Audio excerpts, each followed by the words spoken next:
Hello, everyone. I'm your host, Fiona Kane. Today, I'm actually going to be talking to you a little bit about dealing with difficult conversations in relationships, particularly in regards to, at the moment, our political climate is quite divisive. And what's happening is a lot of people are losing friendships over politics and sort of I had an experience the last few days where on my personal Facebook where there was a little bit of I posted something and a few people got upset and there was a discussion. And I'm learning myself what is the best way to manage difficult discussions and discussions where you have different opinions with people. So I don't pretend to have all the answers to this, but I've been learning and practicing different things to see what works. So I'm going to give you the benefit of what I'm learning so far. The first thing I would just say is that, yeah, of course, there are people who are bad people in the world, and if you recognise that that person truly is a bad person, then that whatever your intuition tells you that person's not safe, listen to your intuition. However, in many cases, people just have a different opinion. They're not necessarily a bad person.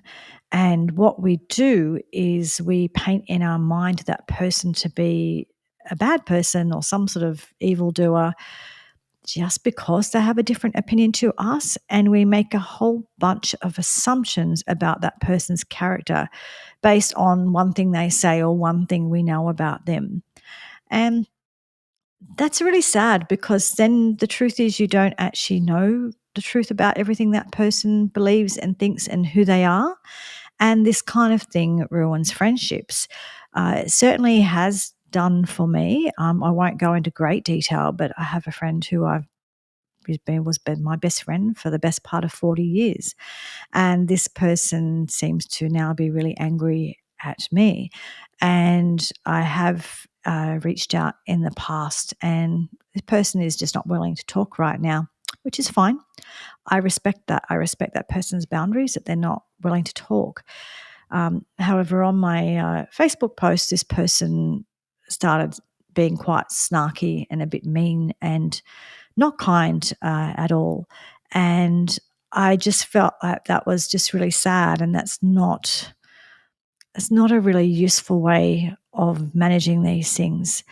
I know the person's feeling hurt, so am I, but we can talk about it. That's the better way of doing things. But if someone doesn't want to talk, you respect their boundaries. But one thing I have learned, there's a few things. So one is when I am having, whether it's a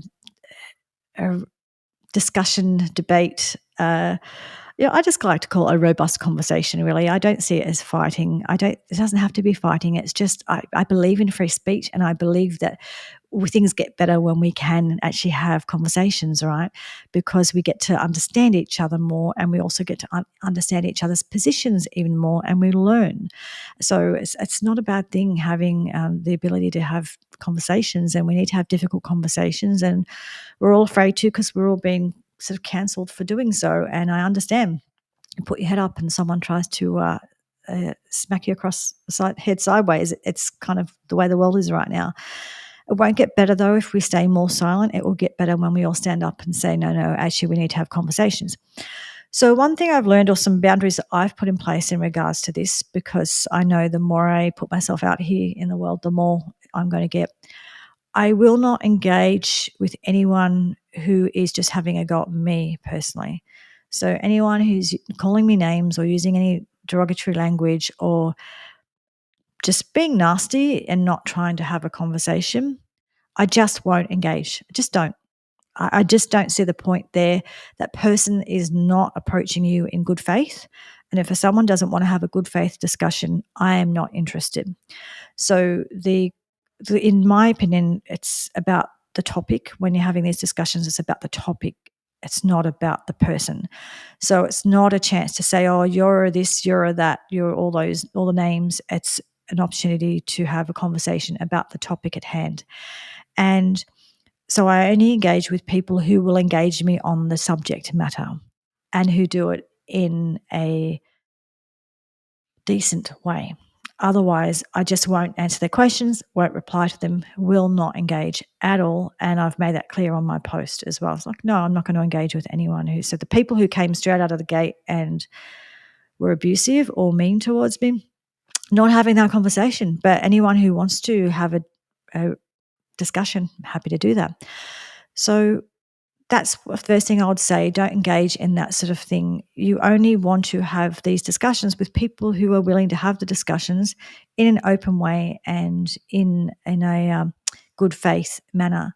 So don't waste your time and energy with people who aren't of good faith and don't want to do that, and people who already have decided who they think you are, or people who just need to be right no matter what, and they just want to get you. And they're going to get you. Then every question is like, gotcha, gotcha, gotcha, right? That's a waste of energy. You just don't. There's no point in even trying to talk to people when they're in that place. But some things that I have learned, and I'm learning. I'm learning. I'm not perfect at any of this by any means. By the way, I'm not saying, oh, I'm so perfect, and people who are having a go at me aren't.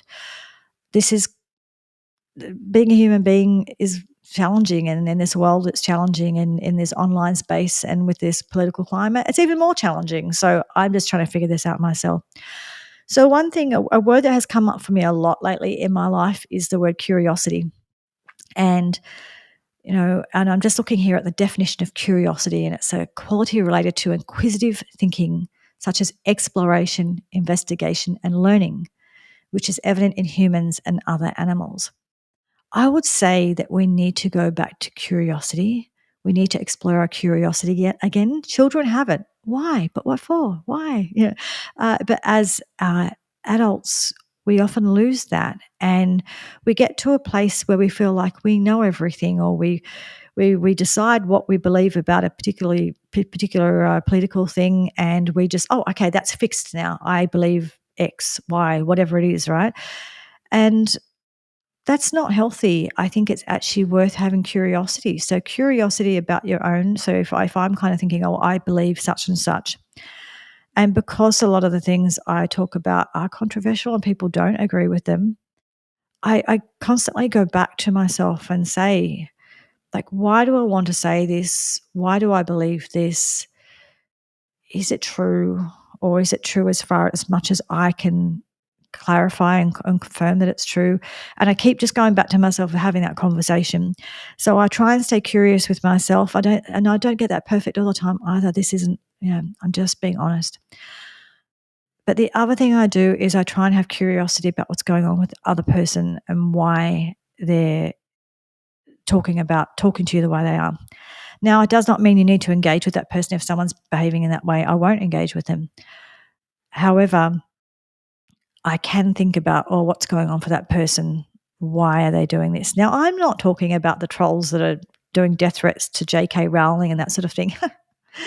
You don't need to think about what's going on for that person. They're clearly mentally ill and deranged. So I'm not talking about that stuff. I'm just talking about generally that conversation you have with friends or people that you might be friends with on Facebook or whatever, where you're just having disagreements. So I'm not talking about the trolls, right? Ignore them, absolutely. And you don't have to spend a moment thinking about them unless it's to report them to the police. But when it's friends and friendships or people that you generally know to be good people, my invitation to you is to think about what is going on for that person.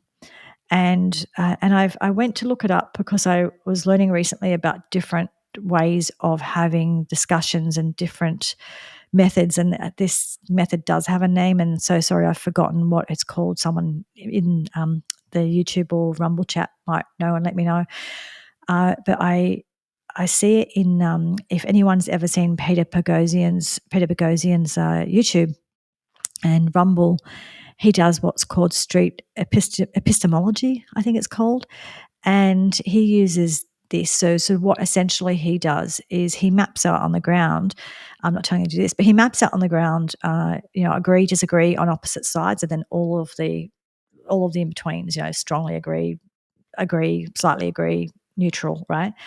And then he asks people a question and gets them to go and stand on whichever where they stand. But then if he has people on either side, he has a discussion with them. Okay, what would it take for you to move one back or one forward or whatever? What would you need to hear?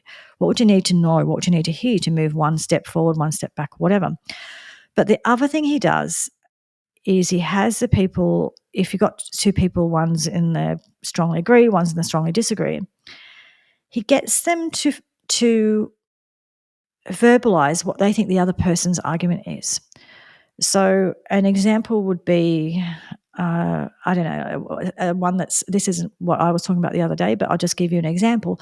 An example would be, pro-life versus pro-choice, right? And this is one of the ones he's done, So he says, okay, so you're pro-life, that person's pro-choice. If you had to do their argument for them and say what you think that they would say, what do you think that they would say? What do you think they believe?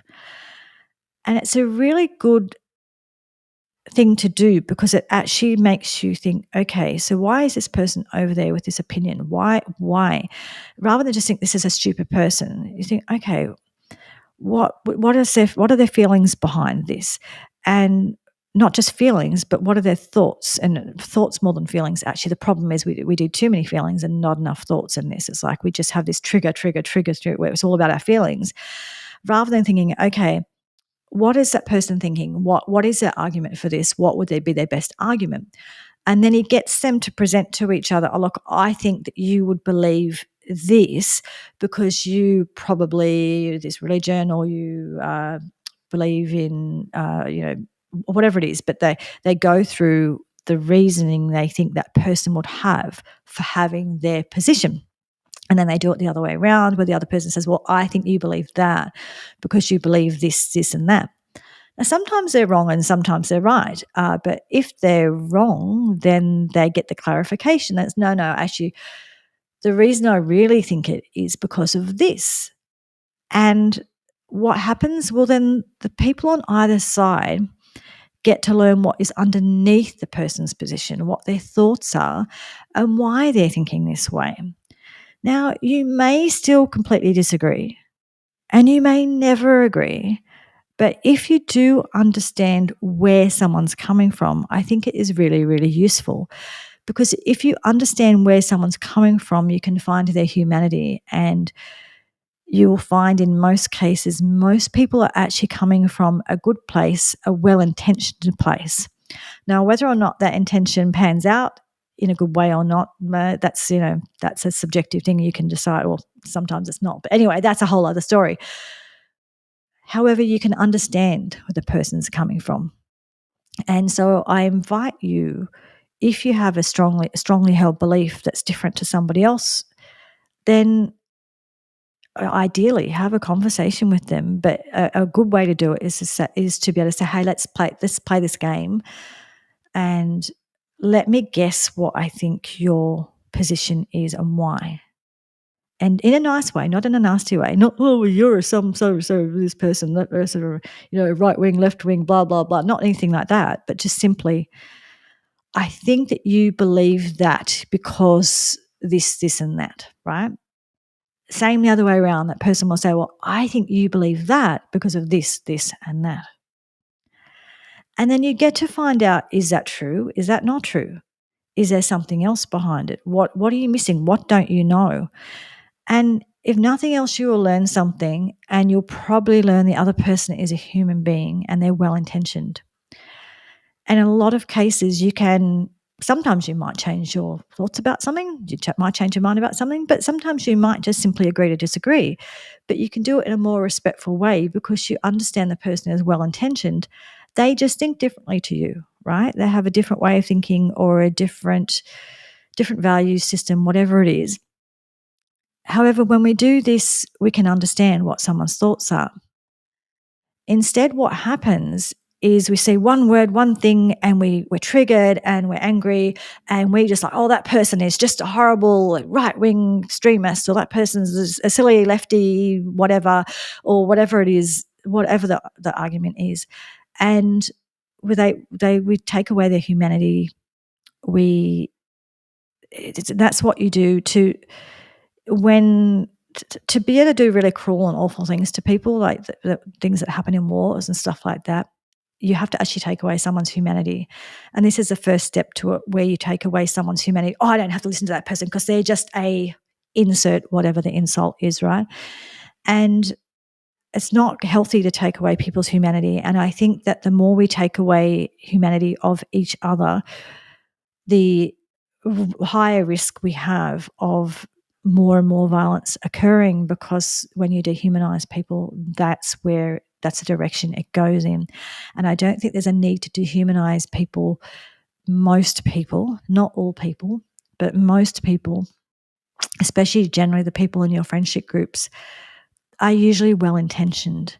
And it is quite possible to have a very different opinion to someone and really love that person and really get along well with that person. And there's people in my life who I have very different opinions with, and we love each other and care about each other, and we're able to have robust debate and then kind of just get over it and have a cup of tea and have a laugh, right?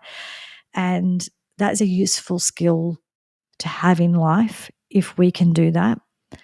So I would ask you to be curious about your own beliefs and where they came from, and what your intentions are with them when you do share them. And I think about that as well, because I'm actually going to release this on both of my podcast channels, because I think this is a topic for both. So for those of you, I have two podcasts. This is why I didn't announce which one it was in the beginning. One is The Wellness Connection with Fiona Kane, and the other is What's on My Mind with Fiona. And this episode will be released on both, because I think it's important for both, because I think our well-being is affected by these things as well. So because I do have two podcast channels, and one's very much my opinion about health things and just exploring health things, and the other one's more my opinion about could be sometimes about politics, or about different things going on in the world. I'm putting myself out there and I'm saying my thoughts on things. And what I hope I'm doing more than anything is offering people useful information and helping people to start discussions. But I do think about what my goal is and what my intention is. And am I putting it out there in a negative way, or are my intentions good? And on examining that at the moment, I feel like they're well-intentioned. There's just lots of things going on in the world of nutrition, but also in other things in the world socially that I think are problems, and they do need to be discussed. So my intention mostly is to start discussions, not to get everyone to agree with me, not to get everyone to hate on each other. It's more about let's learn how to have difficult discussions. So I check out Peter Boghossian's Street Epistemology. I always get that word wrong. Check that out, because it's quite a useful way to see how to have these discussions, where essentially you try and really get into the mind of the other person, rather than making a whole bunch of assumptions or dehumanizing them in some way or other. I think we can get a lot further in the world if we do this. So this is what I recommend for anyone with friendships and things in this situation. Now, both people have to be willing to do this, and you do have to respect boundaries of people. And if a friend has sort of set a boundary and said, no, I don't want to talk right now, there's not much you can do about that. You just have to respect their boundary. What I would say, though, and this is what I've done in my case, is I have thought through very deeply why I think this person feels this way, because I haven't been able to have the discussion. So I've thought about it very deeply. And I'm fairly sure I know why. And I understand, and I actually believe, based on what I think they are thinking, I understand, I respect their choice, and I understand that they think that they're doing the right thing. So I do believe that, and I understand this person's reasoning. I think that they're misunderstanding a lot of things in regards to me and my thoughts about things. And I think a conversation would be very useful in that. However, I understand why that person doesn't want to do that at this point in time. And I understand why the person is thinking the way they are. So I've really tried to, and I don't know for sure because I haven't spoken to this person, unfortunately. But based on previous discussions, based on our previous history, based on a few different facts I know about our relationship, and the way this person has reacted to the thing I said on Facebook recently, I'm fairly sure I know where it's coming from. I'm fairly sure this person is well intentioned and they really think they're doing the right thing. It saddens me that they think that it saddens me that someone I've known for so long can just suddenly believe that I'm such a horrible person. I don't think that she really believes that. I think that she's telling herself that at the moment, and that's helping her. However, something I've talked about before is we can't control what other people think about us or what they say about us, except for legally if there's legal issues. We can't people will cast you in roles in their life. And sometimes people need the bad guy or the villain, and sometimes they will cast you as the bad guy or the villain.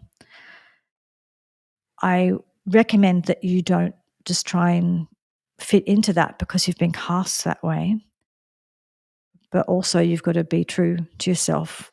And if someone wants you to make you their bad guy, they're allowed to. They absolutely can have. You can be the bad guy in their story if that's where they want to cast you. We don't have any control over that. And the same as in our own lives, that we have people in our lives that we've cast as the villain. Maybe they are the villain. Maybe we cast them that way. Maybe a bit of both. But we all tell ourselves stories. Every single one of us does that. So that's sad for me that has happened. I've put myself into that person's position and I feel like I understand why they are feeling or responding the way they are. I don't ultimately think it's just because I think a conversation would resolve a lot of things. However, I do respect that person's choice to not have a conversation at this point in time. And I feel like I understand where this person's coming from. And I think that they're coming from a good place. And I believe I'm also coming from a good place. We're just kind of like missing each other, which happens in life. And that's okay. That happens. We're human. It's messy. And I think sometimes in long relationships too, that there's a lot of hurt comes into it. So there's a lot of feelings involved. So I hope I've given you some ideas in regards to how to have difficult conversations. I would say just start by being curious. And if someone's not willing to talk to you, you can at least be curious yourself and think what you think it might be. You don't know for sure. But if you think what it might be, you'll usually come to a place where you know that they're coming from a good place, even if that's not how it's coming out. And you can sort of hold that in your heart and just hold that person in your heart sort of over here waiting and ready if they choose to return to your life at some point. But don't hold hatred for them. If you understand where people are coming from, it can really help you to not take things as personally, even when it does seem really personal and it's really hard. So I would say, number one, just have curiosity, be willing to have conversations, be willing to listen, and rather than trying to do the gotcha questions or I have to be right and I have to be the last word on everything, be curious, ask questions, be interested, and don't abuse people or be snarky or nasty because I simply just won't respond to that, and I advise that you don't either. If someone is not willing to have good faith discussion with you, they're not ready for that yet. That's fine. That's their choice. But anyway, I hope that you found that useful. I know it's just been me sort of going along about, I don't know, going on about this stuff, but I just wanted to clarify my thoughts, but also just give you some strategies of maybe how to think about these things in your life and how to manage them. We really are losing the art of conversation, and the art of conversation starts with curiosity and believing that you're going into it in good faith. And if the other person's not in good faith, then you can just choose not to have the discussion, but don't become bad faith like them. Don't choose not to do that, and you'll do a whole lot better. Anyway, I'm just trying to, navigating this world like we all are, and I hope that's useful. And I will talk to you all again next week. Thank you. Bye.